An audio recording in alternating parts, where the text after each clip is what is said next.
नमस्कार मित्रों, आज हम चर्चा करेंगे होली के पर्व के ऊपर।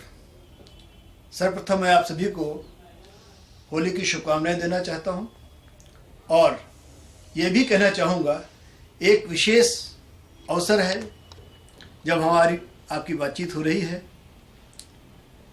विशेष इसलिए कि जो यात्रा आप शिवरात्रि को प्रारंभ करते हैं उसका समापन होता है नवरात्रि पर।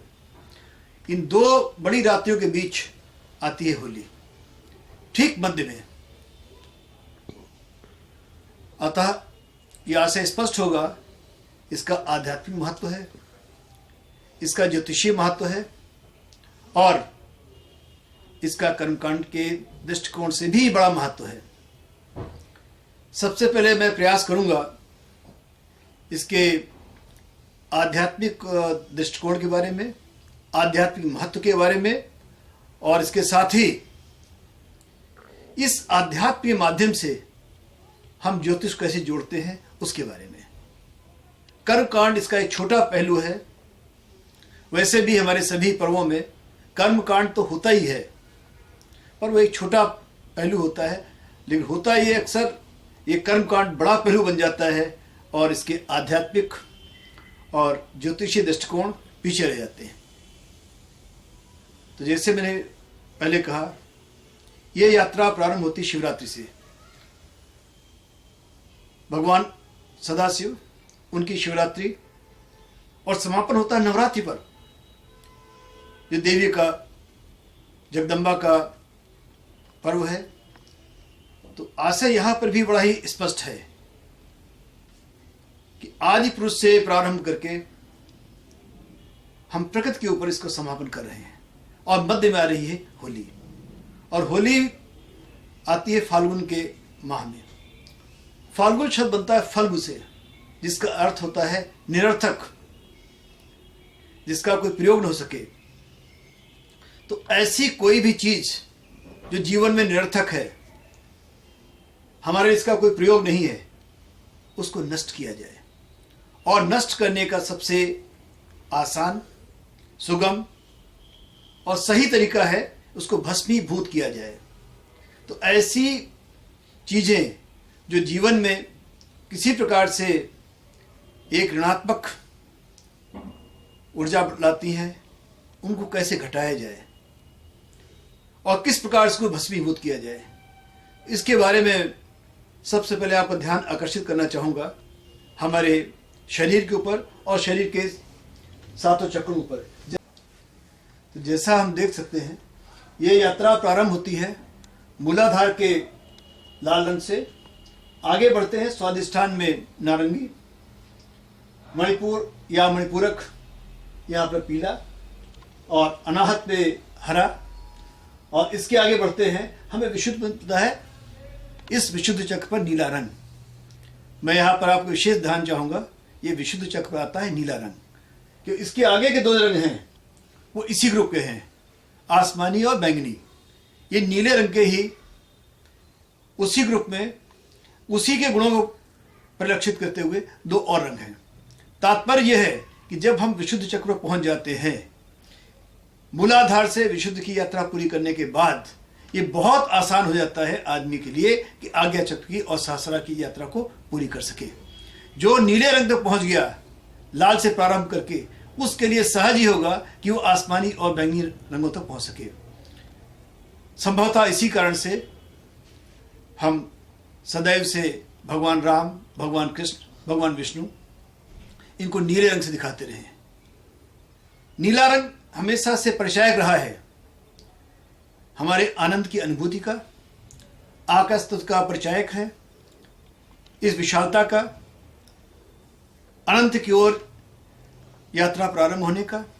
और लाल रंग सदैव से इस बात का परिचायक रहा है यात्रा प्रारंभ होनी है।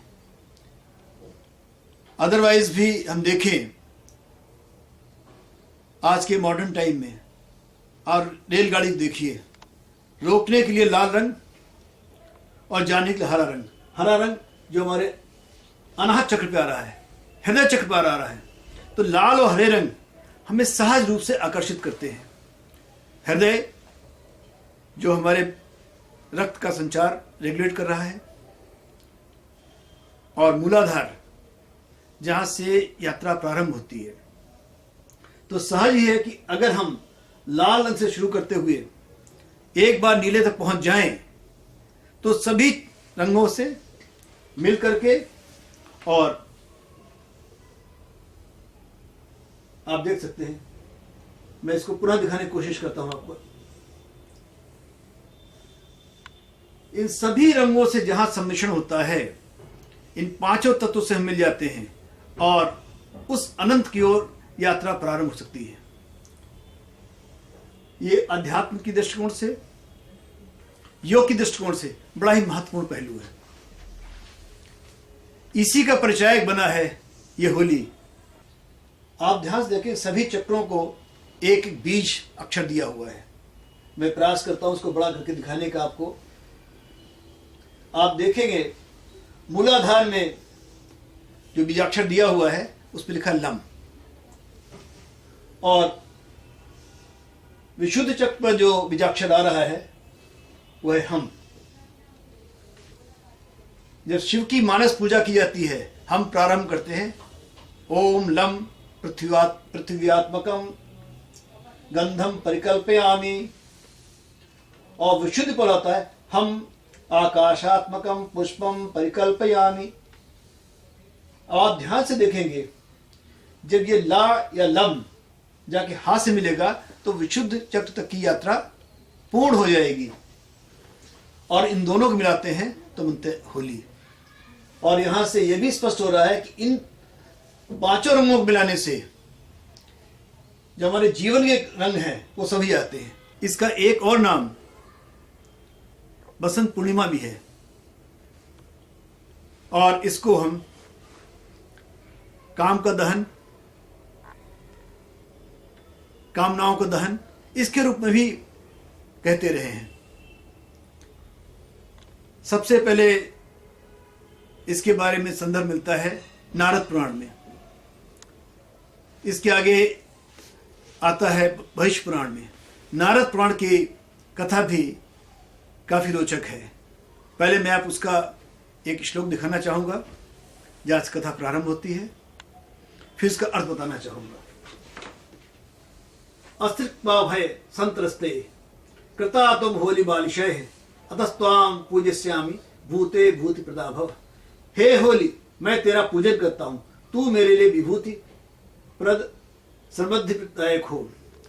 ये दो शब्द हैं, विभूति और समृद्धिदायक, इनके अंदर ही पूरा इसका रहस्य छुपा हुआ है। इसके आगे के जो श्लोक आते हैं उनमें इसी बात को दूसरे तरीके से कहा गया है कि इनके द्वारा हम जो कष्टप्रद चीजें हैं, भयप्रद चीजें हैं, उनका दाह करते हैं, और दाह के लिए भी काष्ठ का प्रयोग करते हैं। दूसरी ओर यह भी कहा गया है ये संवत्सर का दाह है, ये काम का दाह है। काम का दाह इसलिए कहा गया होगा कि जिस समय पर वसंत पूर्णिमा आती है, वसंत पंचमी आती है, वसंत पंचमी से जो यात्रा प्रारंभ होती है, ज्ञान की यात्रा और काम की यात्रा, इन दोनों को मिला करके हम यात्रा प्रारंभ करते हैं, और उसकी यात्रा आगे बढ़कर गति पकड़ती है शिवरात्रि पर, और शिवरात्रि से दूसरी पूर्णिमा आती है होलिका, इसलिए इसका नाम वसंत पूर्णिमा भी है। वसंत पंचमी से यात्रा प्रारंभ हुई और वसंत पूर्णिमा पहुंच करके अपनी मध्य यात्रा पहुंचती है, कि मुख्य यात्रा है शिवरात्रि से लेकर के नवरात्र के बीच में होलिका की रात्रि। इसको एक मध्यम रूप से मध्य का बिंदु कहा जाए, या बीच में विराम दिया गया है। इस काम की और ज्ञान की दोनों यात्राओं को बढ़ाते हुए एक स्थल पहुंच करके एक विराम दिया गया है, और ये सोचा गया है कि अब तक जो हमारे कर्म जो दुख देने वाले हैं, तो जिस प्रकार से काष्ठ के माध्यम से जो भी चीज भयप्रद थी उसको हमने जला दिया होलिका में, उसी प्रकार से हमारे जो कर्म हैं, जो अभुक्त कर्म हैं, जो कष्टप्रद कर्म हैं, उनका विनाश कर दिया जाए। और विनाश करने का सबसे सहज तरीका है, सरल तरीका है, भस्मीभूत कर दिया जाए। तो होलिका उसका ही प्रतीक है। नारद पुराण के इसी कथन का और अधिक गंभीर रूप मिलता है ऋग्वेद में और अथर्ववेद में। जब ध्यान देते हैं उसकी ओर भी। शीतिके शीतिकावती राधिके राधिकावती मंडूक्या सुसमगम इमं स्वग्निम हर्षय। इसका अर्थ देखते हैं, इसके अर्थ विचार करेंगे। बड़ा ही विचित्र मंत्र है ये। विचित्र इस प्रकार से एक और इसका प्रयोग होता है शमशान में अस्थि चयन के लिए, और कामना की जाती है कि ये अग्नि हमें शीतलता प्रदान करे, और दूसरी ओर इसका प्रयोग करते हैं हम योग के लिए, अध्यात्म के लिए, और ये कामना करते हैं कि जिस प्रकार से किसी भी बीज को एक बार भून दिया जाए तो उसमें किसी प्रकार का फल देने की क्षमता नहीं रहती है, उसमें किसी प्रकार के वृक्ष का अब स्फुरण नहीं हो सकता है। उसी प्रकार कल्पना की गई है कि हमारे जो कर्म हमें दुख देने वाले हैं उन कर्मों को ये होली भस्म करे और इस प्रकार से नष्ट करे कि किसी प्रकार का फल देने में यो समर्थ न हो सके। इस मंत्र को और जब हम मिलाते हैं नारद पुराण के उस कथन से कि ये संवत्सर का दहन है, ये काम का दहन है, तात्पर्य यह हुआ कि जो कामनाएं, जो विकार हमारे मन में रह रहकर प्रस्फुटित होते हैं उनको रोका जाए, और रोकने का सहज तरीका है इस प्रकार से इनको भून दिया जाए कि उनका दोबारा से किसी प्रकार संचरण हो ही न सके।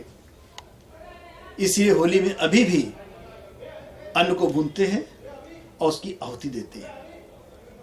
ये सिर्फ एक सिंबॉलिक सा प्रतीकात्मक रूप है कि हमारी कामना रही है हम अच्छे कर्म करें, और जहां कहीं पर भी कुछ अकर्म हो गए हैं उन अकर्मों को अपने हाथों से नष्ट कर सके, भस्मीभूत कर सके। जैसा कि मैंने पहले ही आप बताया, शिवरात्रि और नवरात्रि के मध्य में है होली। प्रकृति पुरुष से प्रारंभ करके प्रकृति की ओर की यात्रा है, उसके मध्य में जीव के विश्राम के लिए, जीव के विवेचन के लिए आती है होली या होलिका की रात्रि। हमारा संपूर्ण ज्योतिष पुरुष और प्रकृति के मिलन के ऊपर ही आधारित है। शिव त्रिकोण, शक्ति त्रिकोण दोनों को मिलाने समय कुंडली बनती है और पूरे भावों का विवेचन प्रारंभ होता है। तो उस शिव त्रिकोण और शक्ति त्रिकोण दोनों के प्रतीक रूप में है महाशिवरात्रि और नवरात्रि, और दोनों के बीच होलिका। ज्योतिषीय दृष्टि देखा जाए तो यह हमारे चतुर्थ और दसम भाव की ओर इंगित कर रहा है। जैसा बार बार कहा गया है, होलिका आती है अपने अभुक्त कर्मों को भस्मीभूत करने के लिए। ये अवसर है साधक के लिए कि अपने ज्ञान की अग्नि में अपने कर्मों को भस्मीभूत करे। आप ध्यान देंगे चतुर्थ भाव में बृहस्पति उच्च का होता है, ज्ञान का प्रतीक, जो हमारे ज्ञान की अग्नि है, और दसम भाव में मंगल पुरुषार्थ का, कर्मों का प्रतीक। तो चतुर्थ और दसम भाव दोनों के सम्मिश्रण से ये होलिका का पर्व आता है। तो प्रत्येक साधक के लिए, प्रत्येक ज्योतिषी के लिए जो अपनी ज्योतिष नाड़ी जागृत करना चाहते हैं, इस रात्रि का विशेष महत्व है। इनमें बैठ करके अपने ज्ञान की अग्नि में न केवल अपने अभुक्त कर्मों को भस्मीभूत करें, नष्ट करें, अपितु आगे के लिए अच्छे कर्मों का संचार करें। इस संदर्भ में मैं आपका ध्यान आकर्षित करना चाहूंगा भगवद गीता के अध्याय 4 के श्लोक 19 की तरफ। यस्य सर्वे समारंभा काम संकल्प वर्जिता ज्ञानाग्निदग्ध कर्माणम तमाहु पंडितम मुदा। दो विशेष रूप से भगवान कृष्ण बातें कही हैं, एक काम और संकल्प, इन दोनों के बारे में, और तीसरी बात ज्ञान की अग्नि में कर्मों को दग्ध करना है। उसके पश्चात ही आपको ज्ञानी लोग, बुद्ध लोग पंडित कहेंगे। तात्पर्य स्पष्ट है, जब तक ज्ञान की अग्नि में कर्मों को दग्ध नहीं करेंगे, इस होलिका में दग्ध नहीं करेंगे, आप पंडित नहीं बन सकते। तो विशेष रात्रि आ रही है आप सबके लिए। मेरा विशेष अनुरोध होगा इसका पूरा प्रयोग करें, इसको व्यर्थ न जाने दें। मैं आशा करता हूँ सभी अपने ज्योतिषीय बंधुओं से, ज्योतिष के प्रेमियों से कि इस रात्रि का विशेष प्रयोग करेंगे। मेरी विशेष शुभकामनाएं आपको। बहुत बहुत धन्यवाद। नमस्कार।